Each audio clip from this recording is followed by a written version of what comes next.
Tonight, at this table in this room, my grandson pushed his laptop toward me and said, "Just type your password, Gran." But every line on that screen said, "Hand over your keys." "It's easier if you just log in here," he says, turning the screen so it faces my side of this table. I'm Thelma. I guard my numbers with slow eyes and a steady hand. My grandson Blake sits in this chair across from me, one knee bouncing. His girlfriend, Sari, leans on the arm of his chair, smiling like we are sharing a game. In the middle of this table sits my old notebook, my bank statement, and his bright machine. "Once we connect your account to our app," Blake says, "we can pay all your bills for you. You won't have to worry." I look at the open login page and feel my ribs tighten. Worry is exactly why we are in this room. I do not touch the keyboard yet. I touch the edge of this table. The wood here is worn from 40 years of my fingers and my late husband's tea mug. "Slow down," I say. "Explain it to me like I am the one who has to carry it." Blake laughs. "Gran, it's just online banking," he says. "We'll hook your account to our family finance dashboard. Then if anything happens to you, we can jump in." Sari nods. "Lots of older people do it," she adds. "One login, all the accounts. My sister says it's the smart way." I keep my eyes on Blake's knee. It has not stopped bouncing since he walked into this room. 3 nights ago, I woke up in this chair to the sound of his voice in the doorway. Blake thought I was asleep. I stayed still under my blanket, facing this table. "If I get her to log in on my laptop," he hissed into his phone, "the bank will recognize my device. Then I can set myself up as contact on everything." A low voice answered.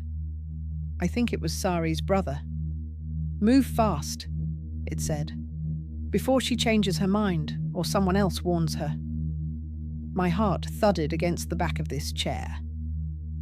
I have heard that tone before, not from Blake as a boy, but from men who wanted quick loans and soft targets.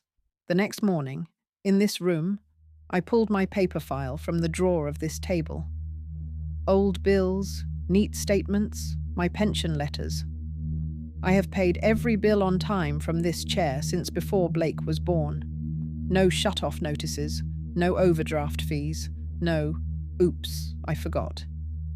I ran my finger down the numbers. Enough for my food, my heat, my medicine, and a little left each month. Not rich, but safe. I thought of the whisper at the doorway. Someone with shaky choices had started circling this room, looking at my steady pile like a rescue boat. That afternoon, I called the number on the back of my bank card from this table. "Let's say an older woman," I told the lady on the line, "has a grandson who wants her to log in on his laptop so he can help with bills." The lady hummed. "We teach all our seniors one thing," she said. "Your password is a house key. If you type it on their device, they hold the key, not you. If they move money or open loans, we treat it as you." Her words sat on this table like little stones, holding my fear in place so it could not blow away. "Write yourself rules," the bank lady added. "Your hands shake when family cries. Paper does not." I thought of other older women I have heard about. Ones who wrote money rules and kept them by their chairs, so they did not get lost in big feelings. I took a small index card from my notebook and set it on this table.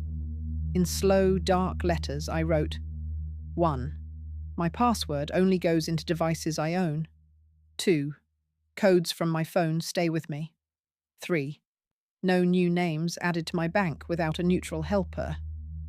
I read them out loud in this room until my own voice believed them. I also thought of a story I read not long ago about a woman whose husband tried to take her condo at a fancy anniversary party and walked out with nothing instead. She had one thing that saved her: papers in her own name and a plan in her own head.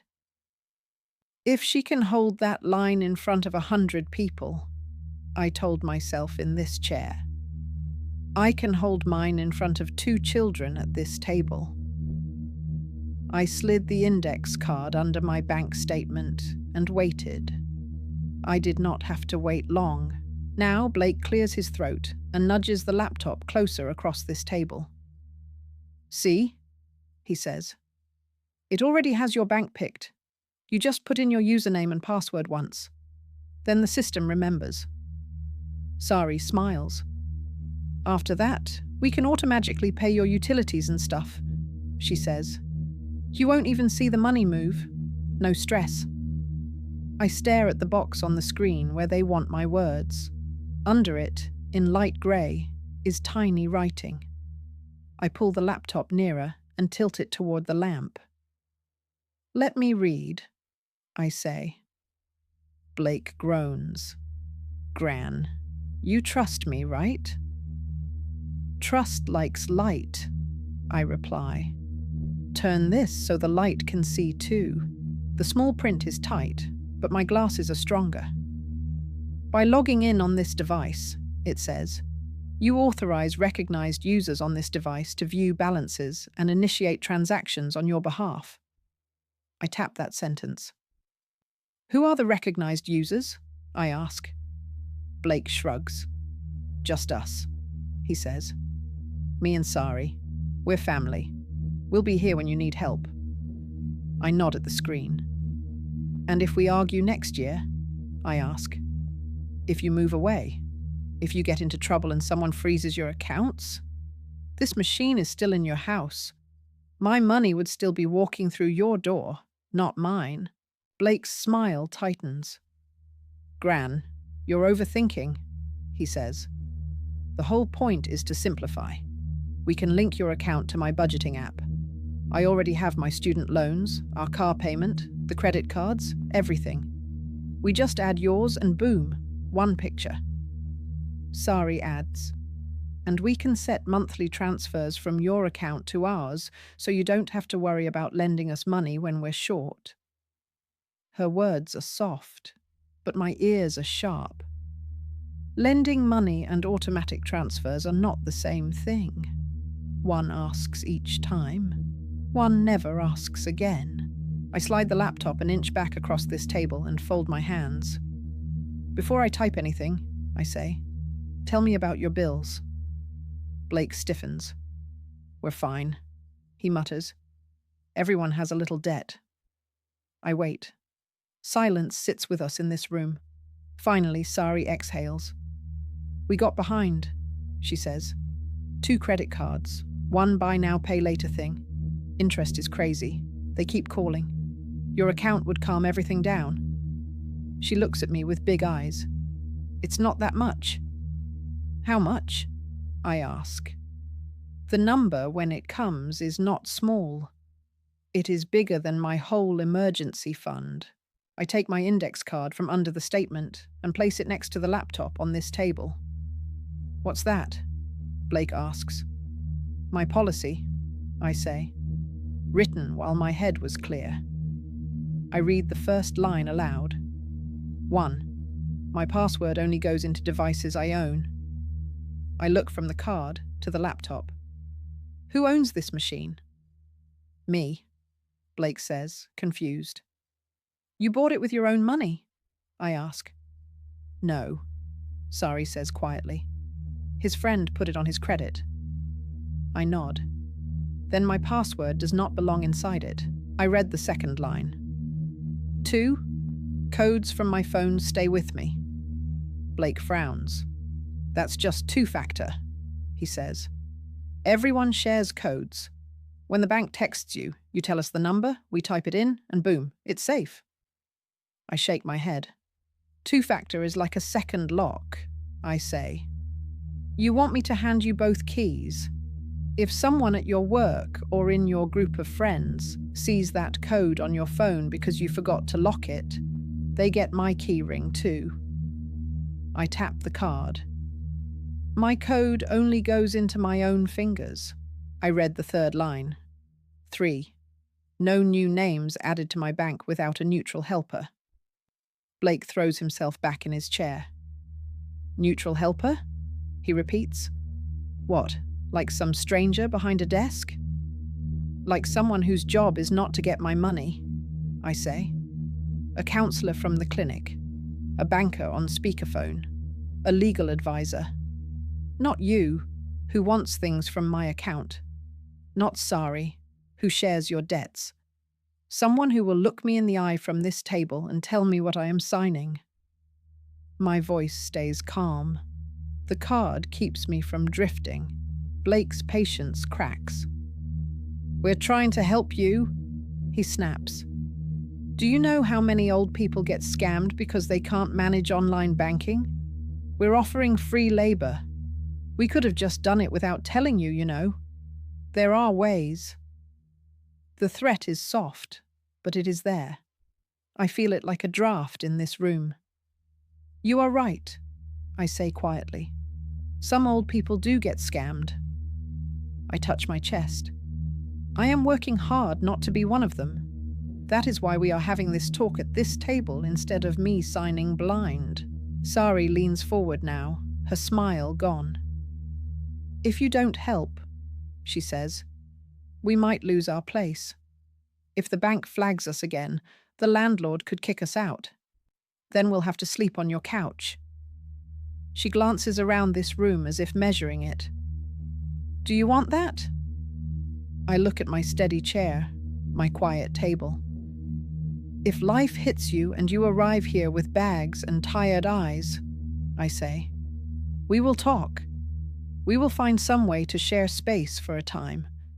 But I will not prepay that disaster by tying my money to debts you made before you walked into this room tonight. I push the laptop gently back to the center of this table. Here is what I can offer, I say. Tonight, we do not link my account to anything. We do not type my password anywhere. Instead, we use this chair for a different kind of help.